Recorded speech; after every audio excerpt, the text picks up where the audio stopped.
Hey folks, it's your friend Ashton, and welcome to the Rooted Rebellion podcast, the show that's reshaping the food system from the ground up.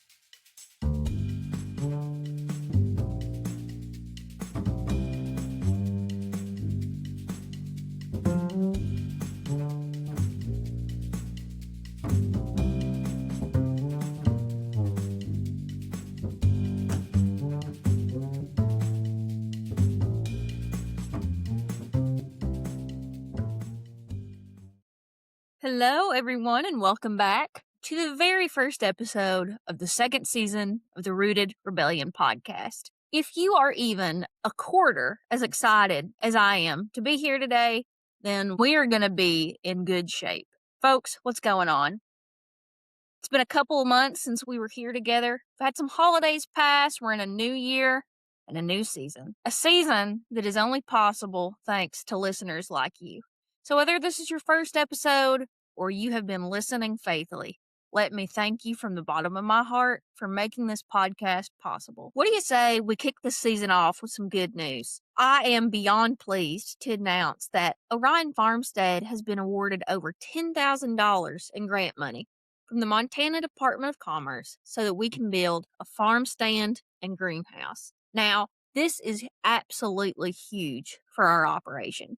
That's going to boost our source of revenue as well as help us to move towards our goal of connecting people with their food source. So we're going to talk about that more as the season progresses, but let's give a big cheer for that. Let me tell you a little bit about what you can expect for this season. Just like with last season, you can expect some outstanding guests to answer all the burning questions that you may have surrounding our food system. And while I don't want to give too much away, I am thrilled to share that we will be joined later this season by acclaimed author of Dirt to Soil, Gabe Brown, for an exclusive interview with the Rooted Rebellion podcast about bridging the gap between theory and practical experience to create abiding change. But for today, we're going to start this season with a solo episode starring yours truly. In season 1, I only filmed one solo episode about the role of Victory Gardens during World War II and how we can use that same model for a stronger food system and sense of community today. Guests will still be a huge part of this show, one that is really special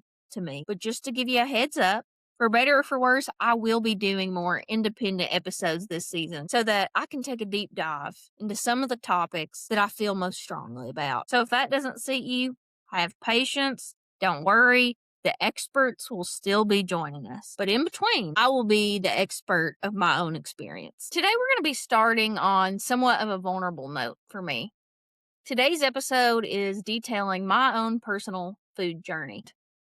This is an episode that's been in the back of my mind from the beginning. As an English major, I heavily identify as a storyteller. And for me, we have to have all the pieces in order for the story to make sense. That's why I feel particularly called to share my own food journey. When we have guests on the show, you often hear me ask questions about their personal background and the myriad of choices and events that have led to their work. Well, today we're going to be diving in to my own experience, my relationship with food, my history in agriculture, and how that's led me to be the host of this podcast. Let me tell you what this episode is not going to be. This is not going to be a story about how I have perfectly adhered to my values. It's not going to be an instructional guide for how you should relate to your food. The point of this episode is not to tell you how you should be eating. If you're listening to this show, I know that you care about ethical food production and consumption. So today is not a sermon. Today is going to be a testimony to my own experience. And hopefully it'll help you understand the person behind this podcast. I am a firm believer that if you want to see change, you have to get your hands dirty doing the difficult work. For me, that has been acknowledging my evolving relationship with food. Up front, I want to give a couple of trigger warnings. We will dive a little bit into body image issues as well as eating disorders. So if that's something that you're not entirely comfortable with, please be aware that those topics will emerge in today's episode. Without further ado, buckle your seat belts and here we go.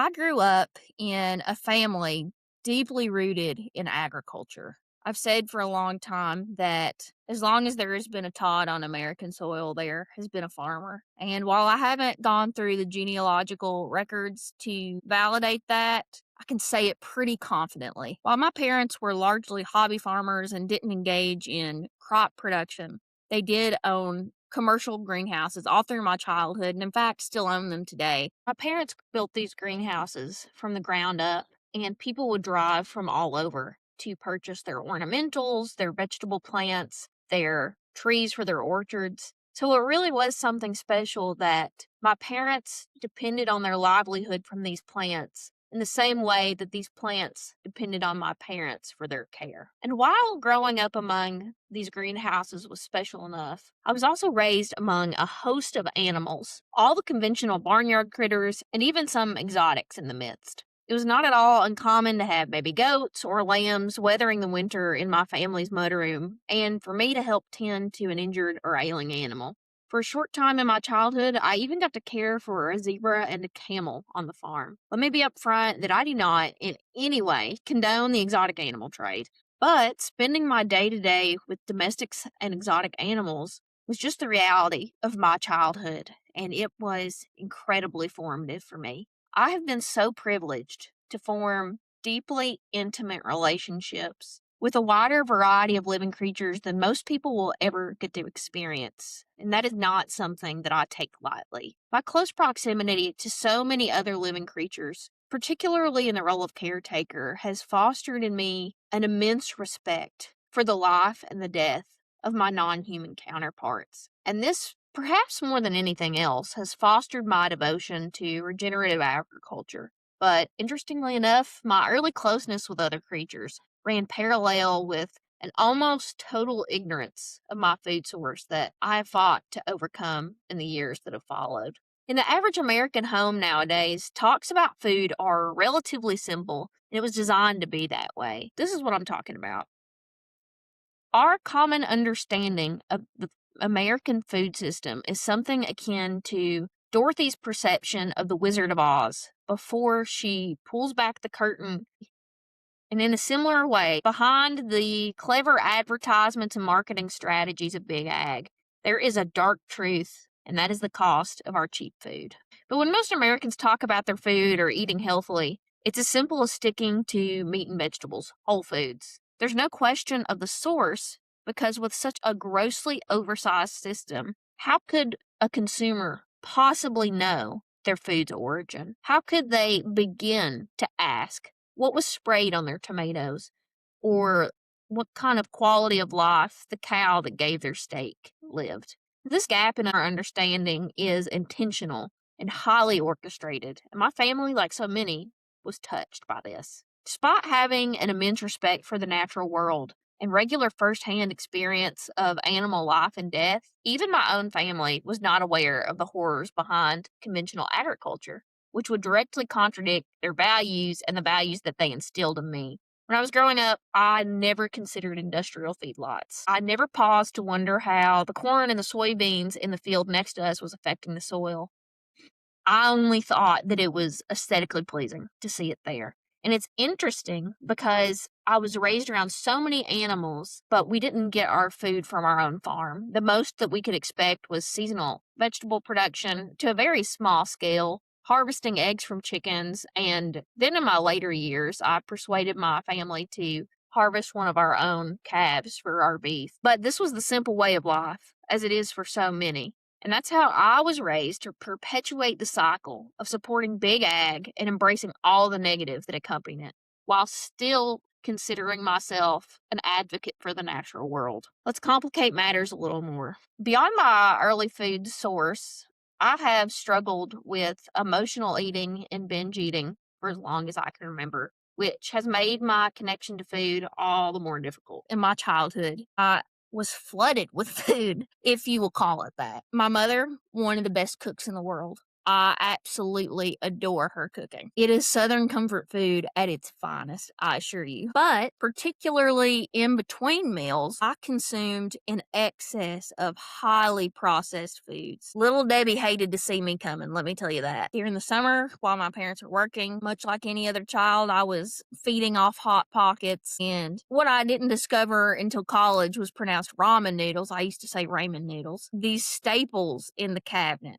And let me make another thing clear. I am not in any way disparaging my mother and father's parenting, but I am giving you the context and presenting the experience I had as a typical American child in the early 2000s. In my family, in true Southern fashion, food is much more than a way of just fueling your body. In fact, I would say that that is the least of food's role in my family. It's a comfort and a joy. It's a sign of security and a means of proving love for one another, and I think that's really beautiful. However, it did lead to some troubling patterns that have persisted into adulthood. When you wrap up so many complex emotions into something that so directly impacts your health and well being, things become messy rather quickly. This is something that I'm sure most of you are familiar with. I mean, we are in the midst of a global health epidemic, and I'm sure many of you experienced these things that I'm talking about firsthand. Multiple members of my immediate and extended family suffer from diet based health issues. On both sides of the family, there is a history of type 2 diabetes, practically every cardiovascular issue you can imagine, and obesity is the norm. And I myself have fallen into that category. And that's what happens when processed food in general, but particularly processed food, becomes a bandage. So let's take this example. In our culture, what do you do when your child is sad? At least in my family, and I think this is classic, you go and buy your son or daughter an ice cream cone. In my family, during the holidays, if you weren't laying around physically ill after eating, just because you have taken on far more than your body is ever meant to, you did not enjoy the day, to the point that Thanksgiving and Christmas birthdays became a real source of anxiety for me, and I developed binge eating. Frankly, I have been binge eating for as long as I can remember. I, like most of us, have been conditioned to crave foods highly processed and high in sodium, sugar, and fat. And while it does spark some anxiety in me just to admit that, I recognize that it is incredibly common and it's not a source of shame. So when I speak about these trends, I am not seeking to shame anyone for even a moment. Again, this is all part of my narrative that I am here to share with you today because it directly feeds into where I am now. So what's changed for me? I didn't begin to even consider another way of living and eating until my undergraduate degree at Georgetown College in 2018. As I've already stated, I come from an agricultural background, and with the true spark of teenage rebellion, I decided that I wasn't going to be any part of it. And it wasn't for a lack of love or respect, it's just that young yearning to be different. So I was an English major, but I repeatedly found myself drawn to literature that honored nature or texts that across the disciplines argued for the role of humans as stewards of the natural world. Now, this in itself was a bit of a culture shock. My mother has as genuine and sincere a love for the natural world as anyone you are going to find. But it's so funny to me because for as much as my parents loved the natural world, aside from working on the farm, there was no outdoor recreation. And I assume that's because for them, being outside, interacting with the natural world was work. So if we went to a state park or a national park, we're only driving through it, okay? Put it simply, my parents were not conservationists, but rather admirers of natural beauty. And I think that is where many people fall into this trap of seeing nature as purely valuable for the aesthetic. Well, whether they're willing to admit it as that or not, but that's very common. So when I was in undergrad and I started coming across writers like Wendell Berry, Thomas Merton, Rachel Carson, I was starting to see an entirely new face to something that was incredibly familiar to me. I began to explore agriculture not just as my lived experience, but as a real topic of academic interest. And suddenly I started to see, first and foremost, that agriculture and our food system touches every aspect of living. And I was deeply intrigued by what I was finding. I think one of the most jarring texts that I came across in these early days, and certainly the most formative, was Wendell Berry's Unsettling of America. If you have not read it, please do yourself a service. If nothing else, just read the first couple chapters. And if you're anything like me, it is going to open your eyes to a new food reality. So here's some of the things that I started to recognize in these early days. Number one, most of the things I had been consuming were not real food at all. I can laugh about it now, but it is really hilarious to me how few vegetables I actually ate growing up. If you were at my dinner table, a vegetable was mashed potatoes, cream corn, cream peas, or baby carrots that were smothered in so much brown sugar and butter that they were pleading for help, okay? And that is not to diss the flavor, because let me tell you, getting me to eat it wasn't the problem. But as I began to deepen my understanding of the food system and food's origins, I realized how nutritionally deficient the meals of my childhood actually were. And they were filled with ingredients that were engineered for me to pick them again and again. So for the first time, I started to ask myself, what is food really? And how can I choose meals that support both my own health and that of the farmers and the planet around me? And that's when I started to connect more with local farms by visiting farmers markets and seeking out farmers in my area that could provide these nutritious foods. But my food journey really took a turn when I realized the degree of environmental degradation caused by industrialized agriculture. As I mentioned earlier, I was surrounded by monoculture crops in my childhood. Corn and soybeans grew on each side of my family's property, and to me, they had been considered something of beauty and aesthetic pleasure. But as I started to learn more about monocultures and just the devastating effect of having a single plant in such high density in a single area, I realized that was not a type of agriculture that served people or the planet. And I can't recall when I started to learn more about the unspeakable cruelty towards animals in industrialized agriculture, but I would consider that the last straw for me in my endorsement of conventional agriculture. With the background I have of close relationships with animals, both as a caretaker and what I would say as a friend, there was no way for me to turn back. So since those formative years of my undergraduate education, I have approached food in an entirely new way. As I said at the beginning of this video, I am so far from perfect that it is laughable. Just because I am an advocate for local food does not mean that I eat a strictly local diet. And accepting that balance has been an important part of my journey. As it relates to both binge eating and where my food is sourced, it has been key for me to accept an attitude of moderation. Now, I am not a gal who typically favors moderation to any extent. Saying that I practice moderation, particularly in the face of such food injustices, saying that I support big agriculture in moderation is not something that I'm comfortable with. But I'm going to be very real with you. Supporting your local food system can be one of the most rewarding experiences as it connects you to your community and a healthier food source. But for me, it has also been incredibly isolating to try to take it to this extreme of only consuming what are considered healthy foods. My friends and I like to joke that it's so easy for us as mindful eaters to just spiral, even in a locally owned grocery store when we are trying to pick items. We'll be stuck asking questions. Which farm do I support? If I don't have time to make mayonnaise this week, what brand of mayonnaise should I purchase? And while these sound like silly questions, they can become overwhelming rather quickly. So here's where I am today.